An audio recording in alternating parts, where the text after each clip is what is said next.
Students, hope you all are doing very well. Today we discuss about important previous year questions of NEET. बच्चों जो आज हम discuss करने जा रहे हैं ये बायोटेक के क्वेश्चंस हैं जो ये सभी क्वेश्चन नीट में आ चुके हैं और प्रोबेबिलिटी है आगे भी आने की। तो टॉपिक देखना स्टूडेंट, हम डिस्कस करते हैं प्रिंसिपल ऑफ बायोटेक्नोलॉजी पे। सबसे पहले क्वेश्चंस, तो फर्स्ट क्वेश्चन हमारा क्या है, the DNA molecule to which the gene of interest is integrated for cloning is called.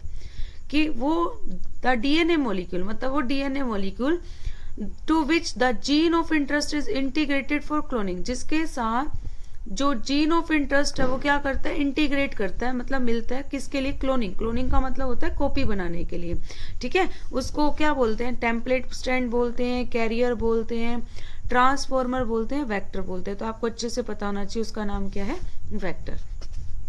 The cutting of DNA at specific location become possible with the discovery of, मतलब DNA को आप किसी भी site से cut कर सकते हो, ये पॉसिबल किसकी वजह से हुआ।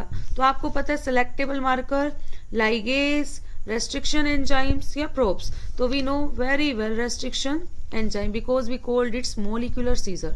जो रेस्ट्रिक्शन एंजाइम्स हैं वो हमारे किसकी तरह बिहेव करते हैं, मोलिकुलर सीजर की तरह। और मोलिकुलर सीजर आपको पता है कटिंग में ही क्या करेंगे, हेल्प करेंगे।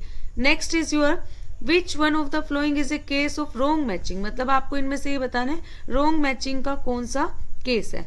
तो आपको पता होना चाहिए, देखो सोमेटिक हाइब्रिडाइजेशन। सोमेटिक हाइब्रिडाइजेशन में क्या होता है, fusion of two diverse cell, ये बिल्कुल ठीक है, जो डिफरेंट सेल्स एक दूसरे के साथ फ्यूज करती हैं। वेक्टर डीएनए, जो वेक्टर डीएनए वो क्या करता है, site for tRNA synthesis, that is wrong. वो ट्रांसफर आरएनए नहीं बनाता। जो वेक्टर डीएनए वो किसी के लिए भी एप्लीकेबल हो सकता है, तो यहाँ पे ये मिसमैच हो गया। माइक्रो प्रोपेगेशन हमें पता है टिश्यू कल्चर में आता है, तो इसमें आपको इन विट्रो प्रोडक्शन ऑफ, हमें पता है ना टिश्यू कल्चर में क्या करते हैं, स्मॉल सेल या टिश्यू लेकर पूरे प्लांट को क्या किया जाता है, न्यूट्रिशन मीडियम में ग्रो किया जाता है। और callus we know individual mass होता है, तो ये भी बिल्कुल ठीक है।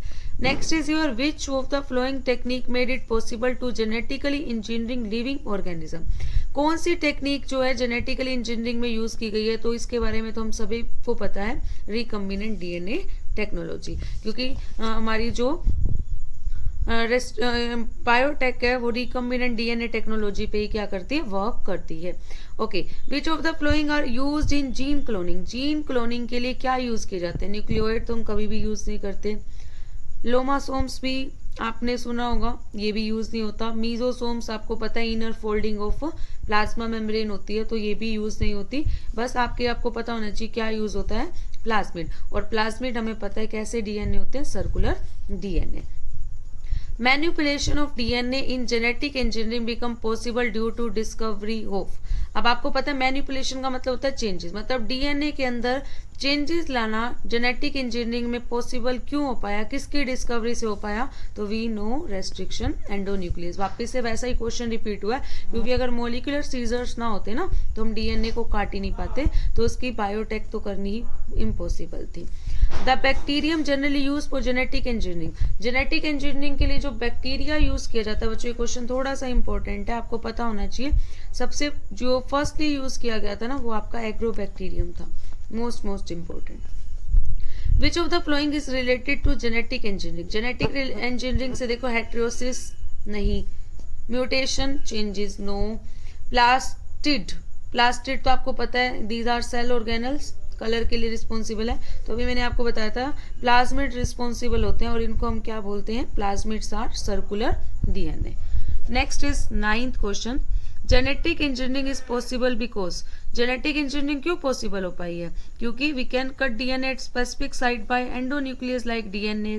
ये restriction endonuclease purified from bacteria can be use in vitro, this one, कि आप उसको लैब के अंदर भी क्या कर सकते हो, यूज कर सकते हो। तो इसका आंसर बनेगा ये। नेक्स्ट ऑप्शन भी देख लीजिए, the phenomena of transduction in bacteria is well understood. No, क्योंकि पहले ही अंडरस्टूड था। We can see DNA by electron microscope. No, क्या हम ओनली इसी से देख सकते हैं, नो, बहुत सारे एडवांस माइक्रोस्कोप्स आ गए जो हमारी हेल्प करते हैं।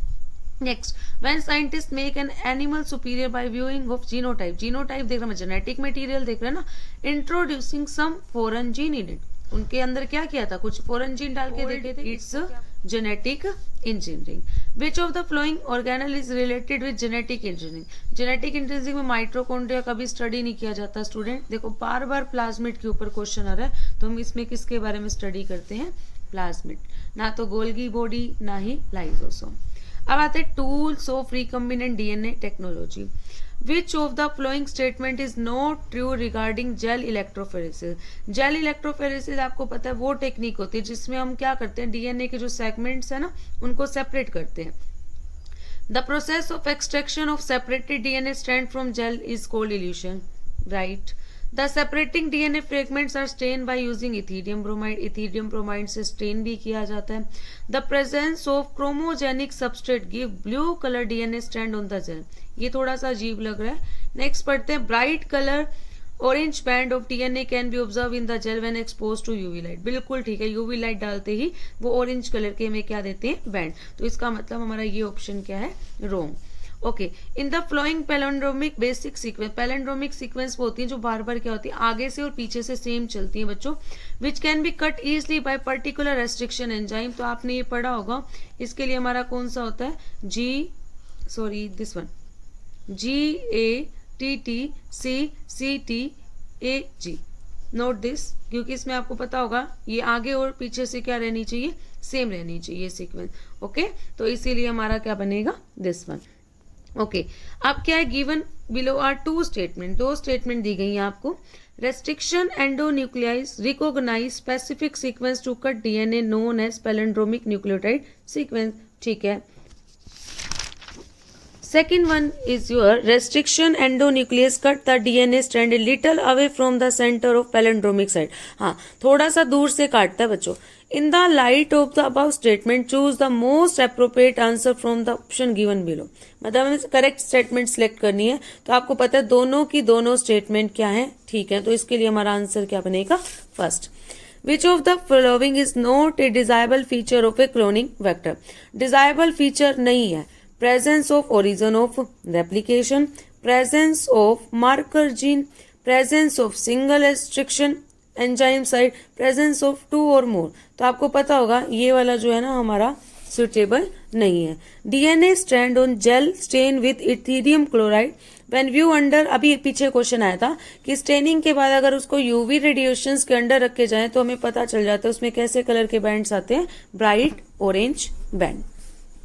Next is your plasmid PBR32, most important, has PST1 restriction enzyme site within gene AMP that contains ampicillin resistance. If this enzyme is used for inserting a gene from beta galactoside production and the recombinant plasmid is inserted an E. coli strain, it will be able to produce a novel protein with dual ability. No, it will not be able to confirm ampicillin resistance to the host cell. The transformed cell will have the ability to resist ampicillin as well as produce beta galactosidase. It will lead to lysis of host cell.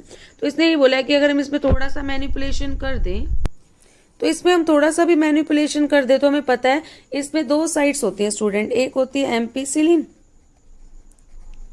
और एक थी tetracycline. तो आपको पता है ना, अगर ampicillin वाले को रिमूव कर देंगे तो it will not able to confirm ampicillin to the host cell. इस specific recognisation sequence identify by endonuclease to make cut at specific position with in the DNAs. तो आपको पता है कौन सी थी, अभी बताई थी, पैलेंड्रोमिक न्यूक्लियोटाइड सीक्वेंस.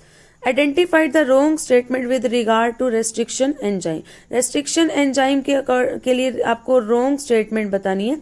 देखो, each restriction enzyme function by inspecting the length of a DNA sequence. They cut the strand of a DNA at palindromic site.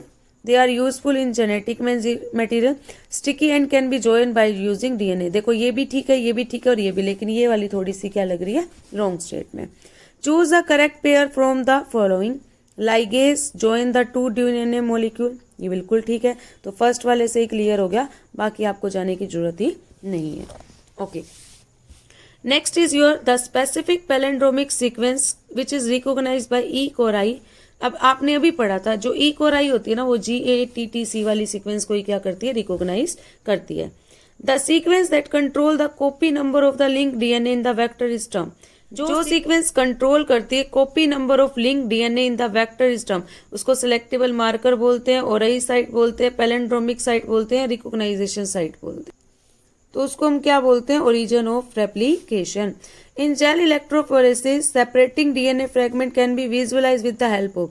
जब सेगमेंट सेपरेट हो जाएंगे तो आप उनको कैसे देख सकते हो? तो अब आपको मैंने पहले ही बता दिया, तो उसके लिए आप क्या यूज करते हो? Ethidium bromide. Okay, following statement describe the characteristic of enzyme restriction endonuclease, identified the incorrect statement. अब बच्चों आपको इसमें से क्या करना है? इनकरेक्ट स्टेटमेंट बतानी है। The enzyme recognise a specific palindromic nucleotide sequence in the DNA, करता है।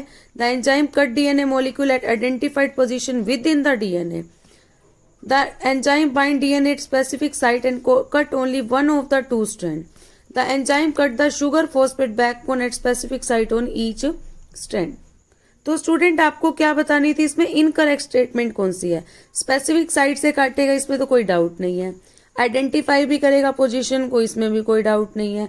The enzyme bind DNA at specific site and cut only one of the two strand, दोनों में से एक स्ट्रैंड को नहीं काटता बच्चों, तो इसलिए ये स्टेटमेंट क्या है? Incorrect. A selectable marker is used in helping in eliminating the non transformant so that the transformant can be regenerated। जो नॉन ट्रांसफर उसको एलिमिनेट करेगा और ट्रांसफॉर्मेंट को क्या करेगा? रीजनरेट करेगा।